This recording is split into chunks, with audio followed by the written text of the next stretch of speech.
Good day, humans. It's day 14 of exploring every corner of Thailand on this hunk of metal on wheels. Currently, I'm in the town of Khao Lak. So far, we have done almost 4,000 kilometers. But here's the crazy part. This whole trip I've been saying it'll be a 6,000 kilometer trip. Well, I've just done some sums. It's more likely to be about 7,500 kilometers. That's a huge difference. I don't know how I got it so wrong. Anyway, if you've been watching the last couple of episodes, you'll know that this area holds significance for me. So let's go find something to eat and I'll explain the plan for the day. As I make my way across town, I should warn you today will be a different adventure to usual, and I'll explain more as we go. But first, still unaware of my microphone's brokenness, I wanted to start the day in my usual healthy way. Breakfast time. Well, I'm not a classy guy. It's fine, I accept my fate. You need to accept it too. The door said hello to me again, that's freaky. Okay, I got bread. My voice, what happened there?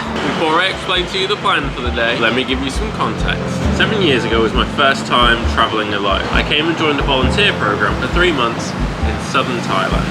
And I'm this far from falling out. He's about to die. Somehow it's great to be back, but also in many ways it feels quite sad, although I can't quite work out why. Anyhow, 3 or 4 times a week we would go down to this turtle centre. That's thing 1 that I'm going to go and do today, and I'll explain more about what that is and what I mean by turtle centre when I get down there. And for the whole 3 months we stayed in a village about 30 kilometres north of here, a village called Ban Nam Kem. And of many places that I've been to across the world, that village holds more memories than almost all of them. And that's the other thing I'm going to do today. Just those 2 things, and when I go to the village later, that could be a toughie. That could be a toughie. Yeah, looking back at some of that footage, I was so young. I'm gonna finish this bread and this coffee, and then let's go find us some turtles. Sounds like a plan. Oh, so good.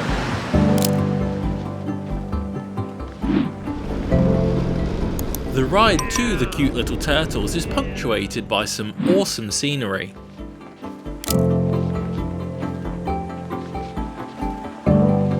But when I got there, I realised I'd forgotten one important detail about the turtle centre. It's in a military base. Sawadika, sea turtle. Yeah. And you're parking on the left side. Yeah. After handing over my passport to gain entry, I realised there was some new additions since I'd last been here. Oh dang, they made these sculptures out of trash. It's a shark or I think actually a whale. And a sea turtle. Look at this dude. Dang. The beach is beautiful though. Well, we made it.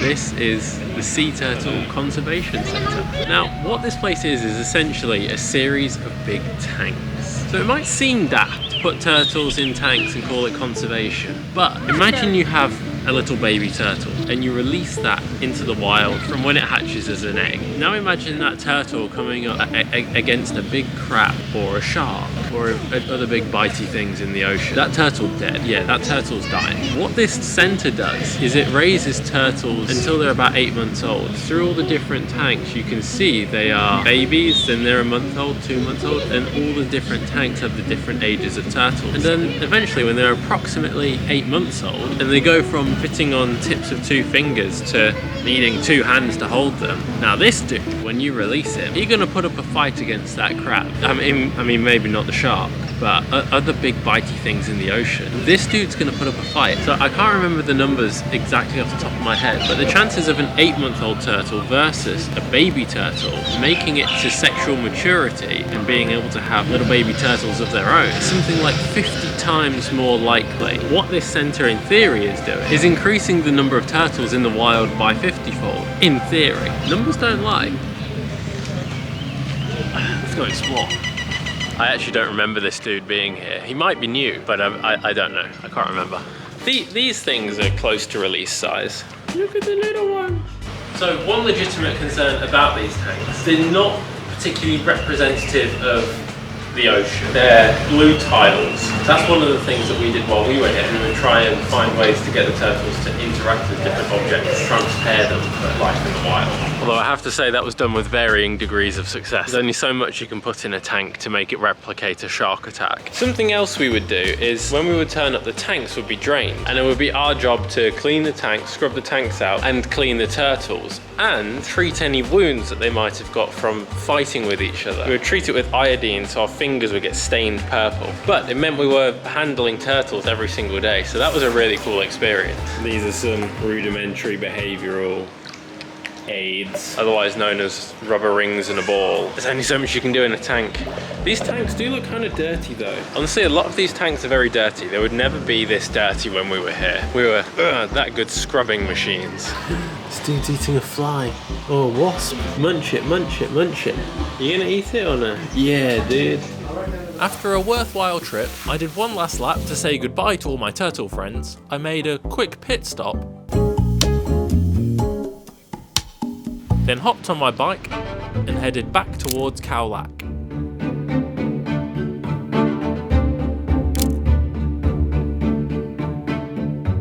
After some quick munchies, Let's munch this down. I headed north to the village I lived in for 3 months, with all the memories from the trip coming right back to me. But when I arrived in Ban Nam Kem, I was distracted from the memories by a couple of issues. Well, this is a good start. The first thing I'm looking for is the evacuation centre, a bit like the centre that we saw yesterday in Khao Lak. But it's not where I thought it was. I thought it was right here, opposite this junction, but I need to look at Google Maps. After finding the building that I'd misplaced, I realised a second, larger issue. Why is it doing that? Hold on. It's gonna be a right pain if my camera's fucked. No, that's gonna be so annoying. In technical terms, my camera was indeed fucked. Oh no, this camera. It's gonna be so annoying. Right, I'm switching to manual focus. This was a surprisingly welcome distraction from the emotions of returning to this village. Okay, let's head up these stairs then. Tell you what, I kind of forgot the view was this good. I think that's the school in the distance that you can hear. Well, I don't know if you can hear it, but there's a load of drum beats. This one's a lot better kept than the one in Khao Lak. I used to come up here quite a lot with my friends. Okay, in the distance over there you can see the town, so I'm gonna go have a quick wander around the town. It's got a cute little fishing village.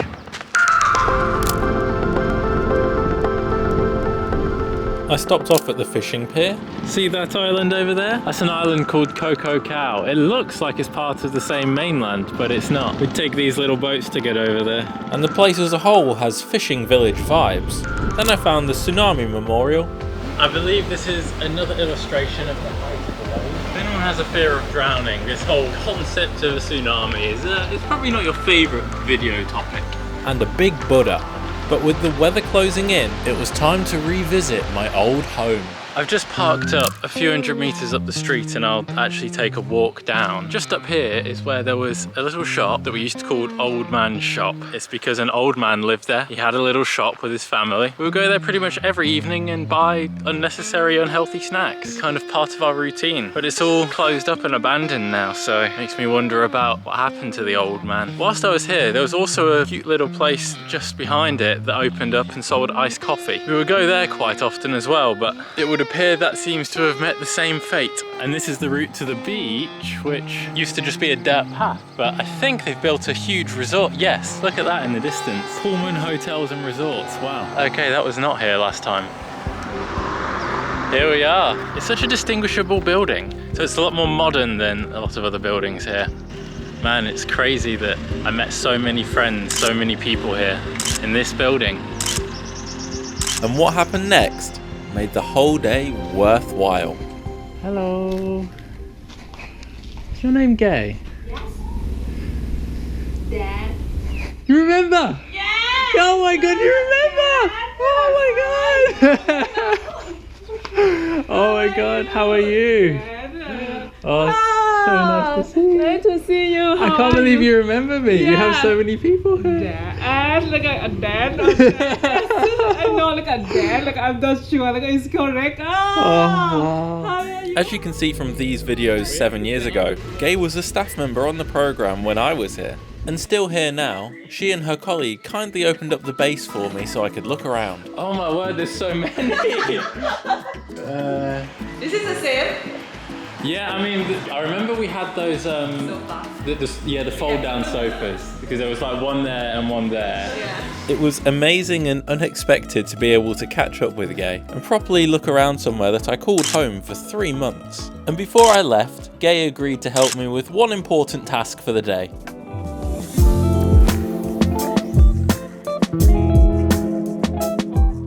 That warms my heart so much. Gay is the most lovely lady. Oh, I'm so happy she's still here. I can't believe she's still here. I just can't stop smiling now. I'm so happy I got to see her around base. I'm gonna go check out the beach, summarize everything, and I think that'll be the video for the day. Let's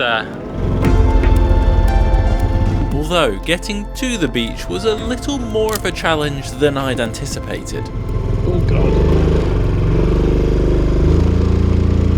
I feel like I've got the bike sort of stuck, so I'm just gonna move it out onto the path so I don't have to worry about it later. Oh man. All right. Ah.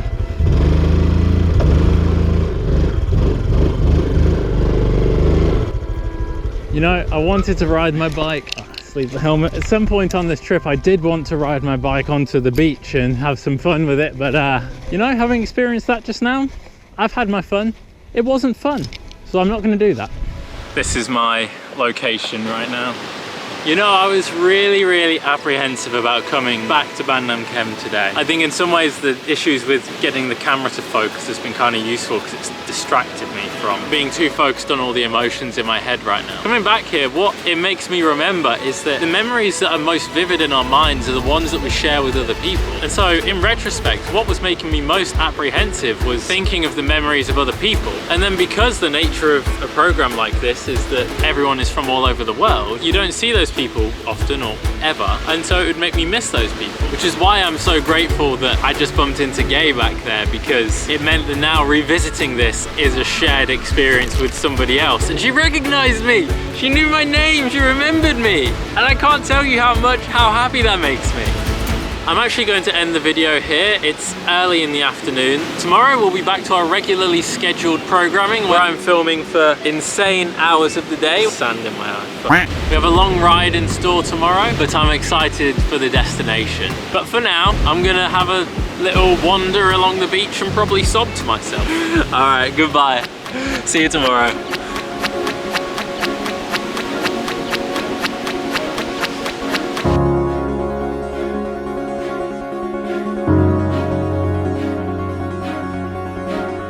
Soppy as shit, I might just cut it.